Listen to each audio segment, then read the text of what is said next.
No quiero dar la impresión de que me fui alejando de mis amigos de barrio para reemplazarlos por los del taller. Eran mundos separados que no se mezclaban y yo no tenía problema en vivirlos de esa manera.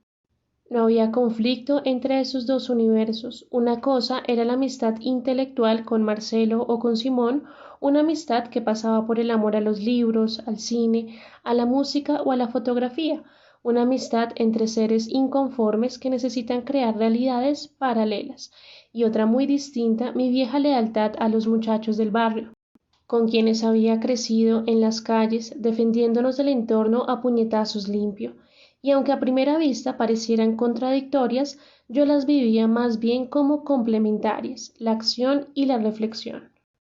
Ese mismo semestre, Fercho entró a estudiar enfermería a la Universidad Nacional. Se hizo amigo de unos estudiantes que ya iban en la mitad de la carrera y le ofrecieron 3 turnos a la semana en un hospital psiquiátrico para que empezara a practicar algunos conceptos básicos. Le explicaron que la mejor forma de aprender no eran los salones de clase, sino directamente con los enfermos en el terreno. Después de la experiencia con Bernardo en la fundación, Fernando había quedado un tanto asustado con ese tipo de instituciones, pero aún así aceptó y empezó a ir a las prácticas los lunes, miércoles y viernes en las horas de la noche, después de la jornada universitaria. Era un poco pesado, pero se adaptó a la rutina en las primeras semanas y se dio cuenta de que disfrutaba mucho el trato con los pacientes, la ayuda que podía prestarles e incluso la compañía, pues varios de ellos lo único que necesitaban era poder conversar con alguien unos cuantos minutos. Era cierto que la psiquiatría continuaba siendo una rama muy atrasada en la medicina, pero Fernando, mostrando una gran sensibilidad, notó que la mayoría de los internos sufrían no tanto por sus dolencias, que eran atroces, sino por la marginación a la que eran sometidos por sus familias y por la sociedad en general. Eran sensibles al rechazo que habían padecido, al encierro carcelario, a la soledad obligatoria. Esa reclusión y ese silencio eran mucho peores que las enfermedades que les habían diagnosticado. Por eso Fernando se esforzó desde el primer día en aliviar ese sufrimiento hablando con ellos, escuchándolos, compartiendo a su lado sus tristezas, sus agravios y sus resentimientos. Sentía que un enfermero tenía que estar preparado para atender también las dolencias del espíritu, los males que acosaban la mente y que casi siempre estaban ligados a otros males, a los corporales, a los de la materia pura. En una época moderna, decía con seriedad, un enfermero debe asumir los roles que antiguamente eran exclusivos de los sacerdotes. Un sábado, en las horas de la noche, después de que Bernardo y yo cerramos la tienda, le dije a Fernando que se quedara a dormir en mi cuarto. Tiramos al piso los 2 colchones de mi cama y nos pusimos a conversar sobre nuestra vida en el taller y en el hospital. Mi hermano se durmió temprano y escuchábamos sus ronquidos desde lejos. Entonces Fercho me contó un caso curioso que lo tenía obsesionado desde el primer día en que había empezado los turnos. Se trataba de un hombre de unos 40 años que había sido recluido por un amigo cercano. No tenía parientes en Colombia. Una hermana estaba en Boston y su esposa y sus 2 hijas llevaban años residiendo en Gijón. Era periodista de un prestigioso diario capitalino y había pasado media vida escribiendo crónicas y reportajes brillantes que le labraron cierto renombre entre sus colegas. Pero de buenas a primeras empezó a faltar al trabajo. Nadie sabía dónde diablos conseguirlo. Aparecía por la oficina sin bañarse, despeinado, con una barba incipiente y con la ropa y los zapatos sucios. También andaba englobado y olvidaba cualquier nota que le encargaban sus compañeros de oficina para complementar las noticias del día. Un buen día, el director jefe decidió darle 2 semanas de vacaciones para que descansara. Fue peor. El tipo se encerró en su apartamento de Teusaquillo y no quiso contestar el teléfono ni volver a salir a la calle. A la semana exacta se presentó su mejor amigo a ver qué era lo que había pasado, si estaba enfermo o si se había ido de vacaciones sin avisarle a nadie. Tuvo que subir con el portero del edificio y tocar el timbre varias veces. Al fin el periodista abrió la puerta. Estaba flaco, con ojeras, la piel amarilla y los ojos inyectados en sangre. El cabello grasoso le colgaban mechones sobre la frente y la boca le temblaba al decir que estaba bien, que no se preocuparan por él, que muchas gracias. El amigo despidió al celador y empujando al reportero ligeramente, sin pretender agredirlo, entró al apartamento a las malas. Un olor penetrante invadía el lugar. Tuvo que ponerse las manos sobre la nariz para poder respirar. Abrió las ventanas y notó que sobre el piso y los muebles estaba depositada una fina capa de polvo. En la cocina revoloteaban las moscas sobre la caneca de la basura y la loza sucia estaba arrumada en el lavaplatos. En la habitación el olor era aún peor y las cobijas estaban hechas un ovillo en la cabecera de la cama. El inodoro estaba limpio, al menos había preocupado por soltar el agua, pero se veía que no había usado la ducha y el lavamanos en muchos días. Finalmente descubrió unos manchones blancuzcos que estaban regados por todo el apartamento, en las sábanas, en las toallas de baño, en el tapete y sobre la tela de los muebles de la sala. Era semen. ¿Qué es lo que te está pasando?, preguntó sorprendido. Entonces el periodista, en bata y pantuflas, se sentó en un rincón, se agarró la cabeza y se puso a llorar. Cuando recuperó el control de sí mismo, ahogado, gimiendo, le contó a su amigo que una mujer desconocida se había apoderado de su mente y que lo perseguía a todas partes. Él la había bautizado Lilith, la supuesta primera mujer de Adán, y ella se le acercaba desnuda, insinuante, con la boca entreabierta y le ofrecía toda la voluptuosidad de su cuerpo joven y apetitoso. Y él no podía resistirse, la voluntad desaparecía y se lanzaba sobre ella y la penetraba con desesperación, sintiendo en el fondo de su psique un terror que en lugar de deprimirlo, lo excitaba aún más.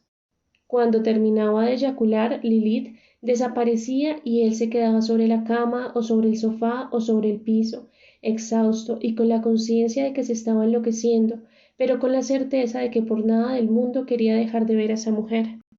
El amigo llamó a una ambulancia y lo recluyó ese mismo día en la clínica psiquiátrica. Sacó la basura, mandó a limpiar el apartamento y comenzó a visitar al periodista todos los días en el pabellón de cuidados intensivos. Hablaba a menudo con el psiquiatra que llevaba el caso y se le notaba la preocupación al ver que su amigo de trabajo no daba signos de mejoría. Todo esto lo leyó Fernando en un reporte completo sobre el paciente. El psiquiatra había entrevistado al periodista en varias oportunidades, al amigo y a otros compañeros de trabajo que pudieran aportar datos sobre un posible uso secreto de alucinógenos o de un alcoholismo soterrado. Sospechaba ataques de delirium tremens y llevaba un seguimiento diario del trastorno de ese hombre que no podía quitarse de encima el fantasma de una mujer que jamás había visto en su vida. ¿Y cómo está el tipo ahora?, pregunté con curiosidad.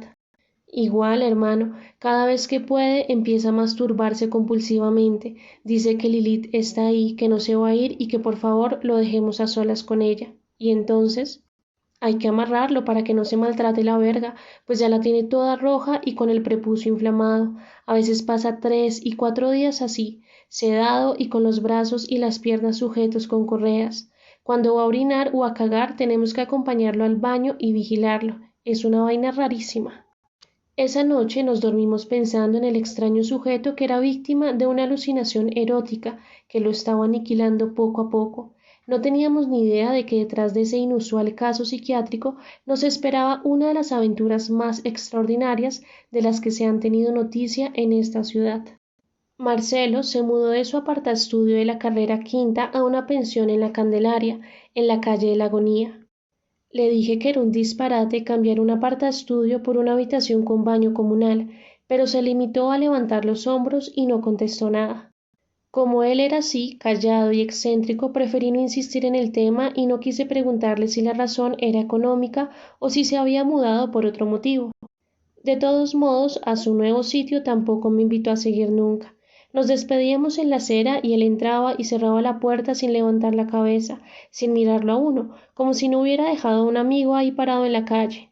Pero bueno, Marcelo era así, huidizo, solitario, y se veía de lejos que lo habían herido de gravedad en la infancia y en la adolescencia, y que desde entonces intentaba protegerse y no permitir que los demás invadieran su intimidad para luego traicionarlo y hacerle daño. A la salida del taller, después de un aguacero torrencial, le propuse a Marcelo que camináramos por la carrera 13 hacia el sur, que yo le acompañaba hasta el centro y luego tomaba una buseta que me dejaba frente a mi casa. Nos fuimos hablando sobre la vida de Baudelaire, un autor que estábamos leyendo en el taller y que él conocía mejor que cualquiera de nosotros. la sífilis, el famoso club de la Chis del cual formó parte un tiempo, la pasión desbordante que había sentido por la prostituta Jeanne Duval, la marginalidad extrema, las traducciones de Poe, sus vagabundeos a altas horas de la noche por esa París de los beodos y de los desamparados, el ataque que había sufrido en el presbiterio de una iglesia y los meses finales en una institución psiquiátrica soportando la fascia y el reblandecimiento cerebral. Ambos compartíamos la opinión de que esa actitud de bajar a los infiernos para dejar un testimonio estético inauguraba un nuevo escritor, aquel que sabe que detrás de la ciudad industrial se esconde una cloaca inmunda donde miles de almas gritan de espanto tanto de día como de noche. Cuando se sienta a escribir con la ilusión de construir una obra sublime, no puede hacerlo porque esos gritos lo atormentan hasta el punto de obligarlo a meterlos dentro de la página. Ese escritor es perseguido por las voces temblorosas que emiten las zonas oscuras de la ciudad moderna, no conoce la paz ni el silencio, y tarde o temprano sucumbe ante esa algarabía ensordecedora. Nos preguntábamos con Marcelo cuándo aparecería un escritor capaz de oír los aullidos bogotanos, alguien que no temiera convertirse en medium y plasmar esas palabras angustiantes que provenían de gargantas atravesadas por la desilusión, la soledad y la muerte. No bien llegamos a la calle 23, frente al edificio de Telecom, vi que estábamos entrando en la zona de tolerancia. Varias mujeres con minifaldas y escotes recorrían los andenes de lado a lado en busca de clientes.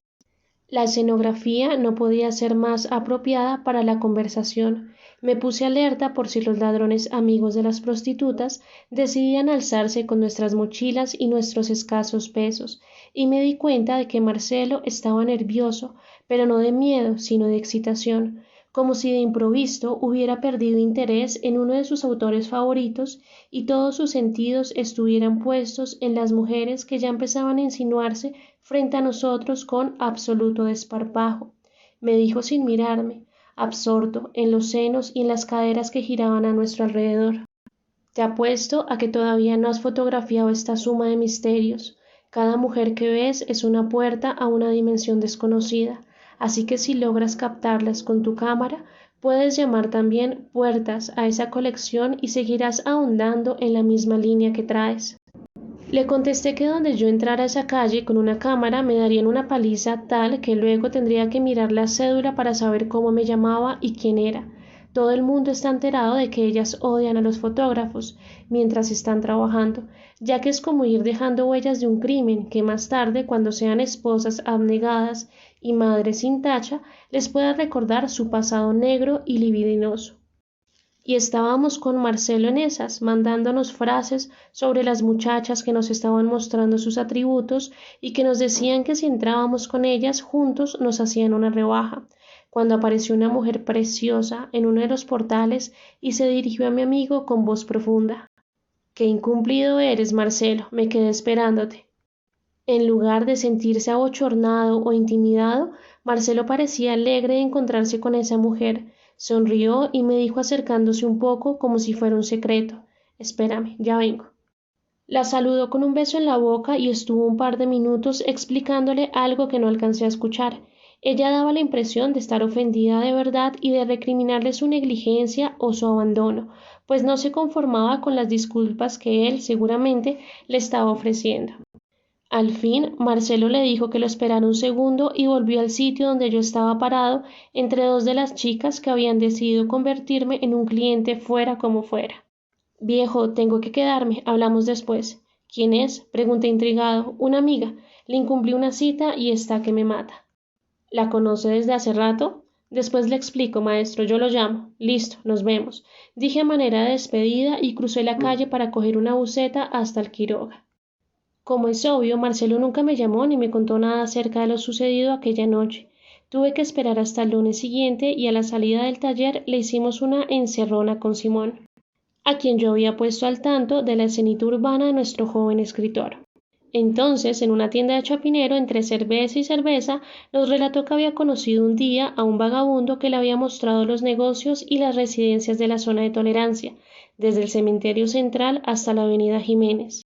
A partir de ese día se había vuelto un caminante asiduo del sector y le parecía mentira que en cada calle lo estuvieran esperando ciertos abrazos, senos, bocas y piernas para darle todo el placer que él necesitaba. Nos dijo que no entendía cómo había hombres que deseaban una esposa y unos hijos, cuando la misma ciudad les brindaba la posibilidad de disfrutar miles de mujeres de distintas razas, edades y formas de ser. Simón se entusiasmó con las palabras de Marcelo y le preguntó que quién era la mujer que se había encontrado esa noche que iba conmigo. La conocí en una taberna de striptease. Comenzó a contarnos entre sorbo y sorbo de cerveza.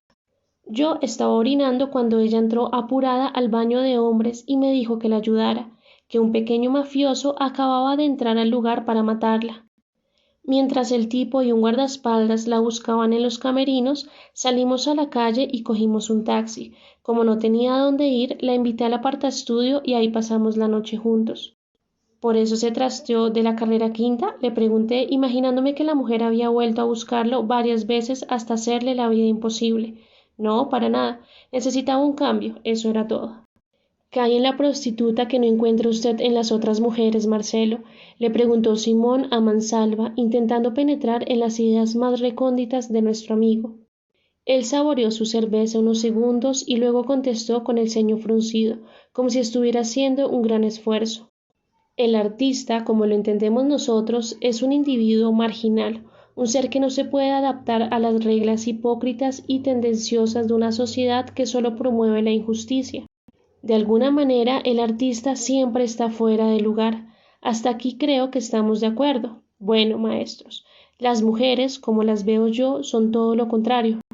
No sé si es por una imposición biológica, tienen que buscar un buen hogar para sus crías, pero a ellas les encanta la comodidad, el confort, el éxito, el dinero, los viajes, la ropa de marca, los restaurantes elegantes. Son la antinomía perfecta del artista.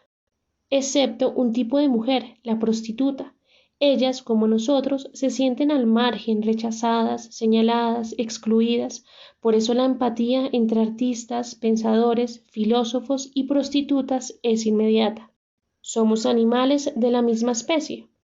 Mierda, hay que hacer una expedición a la zona de tolerancia y pensar esto en detalle, dijo Simón sonriendo de alegría, como un niño que está maquinando una serie de travesuras. Así fue. A la semana siguiente empezamos a recorrer el barrio Santa Fe con Simón y sus amigos.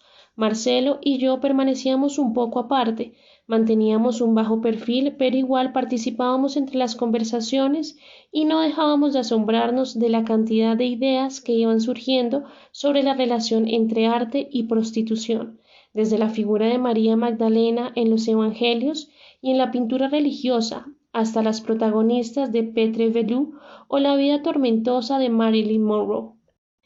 La posición que se imponía cada vez más era la de analizar el tema desde la etología, desde el puro comportamiento animal, la forma como las prostitutas y los travestis conquistaban a sus clientes pavoneándose, la palabra lo dice todo, frente a ellos, exhibiéndose, creando rituales de seducción a su alrededor. Era la actitud que definía el oficio y que había que comprender a cabalidad. Estos encuentros en la zona de tolerancia fueron tan definitivos para Simón que luego sus dos novelas, La ciudad de los umbrales y Scorpio City, girarían ambas alrededor del mundo de estas mujeres que se ganan la vida en la cama. Marcelo era un caso diferente. Desde un principio me di cuenta de que él no podía guardar la distancia intelectual que sí mantenían los demás integrantes del grupo, que se involucraba a fondo, que creaba lazos afectivos con sus amigas de los cabarets, que quizás en medio de su orfandad necesitaba encontrar un cordón umbilical que lo atara a la realidad de su ciudad.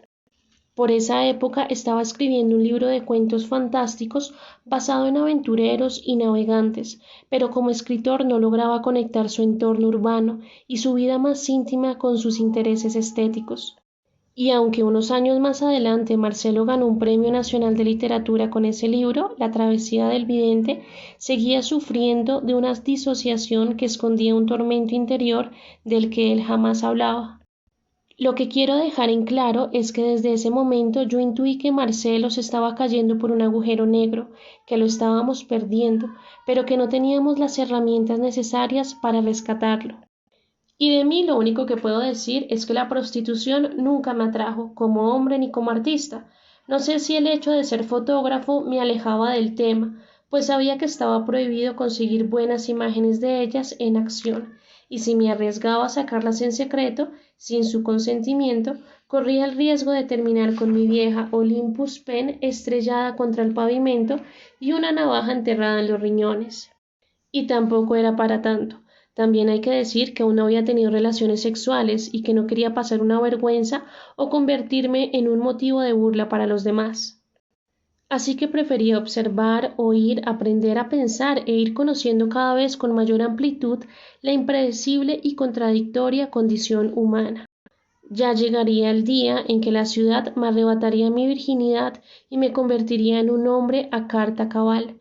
Entretanto, mis únicos placeres eran los que me estaba proporcionando la masturbación solitaria y a veces compulsiva y el recuerdo de la mujer de plástico en la casa del liceo, mi primera amante que en lugar de entregarme todos sus encantos había terminado pinchada y desinflada entre las plantas del antejardín.